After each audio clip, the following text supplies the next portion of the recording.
nowadays, breast augmentation is one of the most common surgery done in the world. Safe, it has to be safe because it has to be done in proper conditions with the proper professionals, the surgeons, anesthetists. That has to be done in a proper theater with all the care of any big surgery, because somebody thinks that is just like going to the hairdresser, but it's not. It's anyway, aesthetic surgery is always a surgery. Also has the same rules and safety rules like every other surgery of any other kind. So now breast augmentation, as I say, is a very common procedure. The implants that we are using now are advanced implants, very new, done with new technologies, nanotechnologies, and which give much less problems than the old implants. Of course, they are not forever. There don't exist implants forever, but they last for sure for a long time. They can last maybe 20 or 30 years nowadays. But it's important to know that one day the patient will have to remove or change it.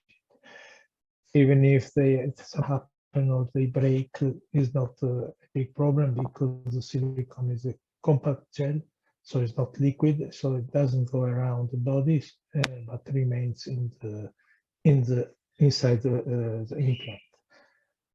That's why I always say to do periodically some checks with ultrasound or mammogram or MRI to see how the implant is, because if it breaks, it's difficult to know because it doesn't give great problems. Another problem, which is also reduced, is the capsular contracture, which is a reaction of the body against the implant. And this is also something that cannot be prevented because it's something biological of the individual. And this makes the capsular contraction makes the breast become hard because it's a protection of the body against the implant. And sometimes it is necessary to remove it. With the new implants, they have a surface very smooth, very not smooth, but textured, but micro textured, which is what avoids this reaction of the body, the scar reaction.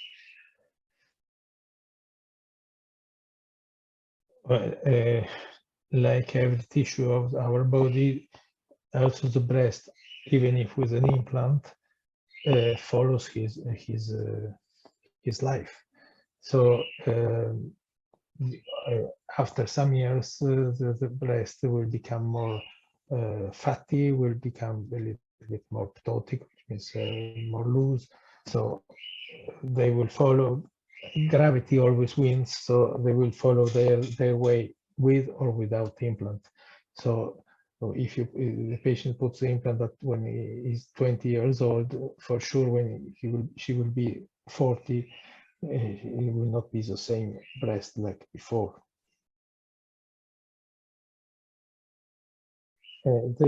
This is the problem of the capsular contracture, which is a reaction of the body against the foreign body, which is the implant. Our body creates this protection, a sort of fibrosis, scar, to protect himself. And now with the actual implants, this is not so common. But once it was more common, the breast was becoming very hard and painful. But it was necessary to remove the implant and remove the capsule as well.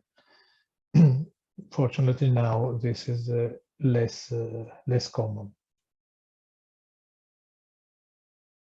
The implants, there was a period that there was this debate about the risk of augmented risk of breast cancer. This was something that was happening 30 years ago, And then it has been seen that there is no risk for this for breast cancer. Some years ago, it happened with just one brand of few cases in the world of patients who had with a specific kind of implant had a sort of lymphoma, which fortunately was not so spread, and was possible to removing the implant and removing the capsule. This happened because it was creating a reaction after a long time, like inflammatory reaction with liquid around the implant, like sort of serum, which was unusual. So it has been removed and studied, and it came out that it was this lymphoma. But fortunately, it's so-called ILCL. But fortunately, there were some cases very restricted, and then nowadays with the new implants, this seems that it's not a problem anymore. This is something that happened to me very recently. I had two patients, and not so old, also young patient, who wanted to remove everything because you know these surgeries are very difficult because everybody has his own reason, his own motivation to do a surgery like that, because it's something very important for a woman, the breast. So in these cases that I had, maybe they did the surgery before for a reason that now is not any more important. One of them removed because she said they were too big, and now her body was changed and she wanted to do something smaller, or even remove everything. So I suggested remove everything, then we will see what's happening, and then in case you can always do something. The problem is of removing implants is that if there is not enough tissue, it will remain like an empty bag.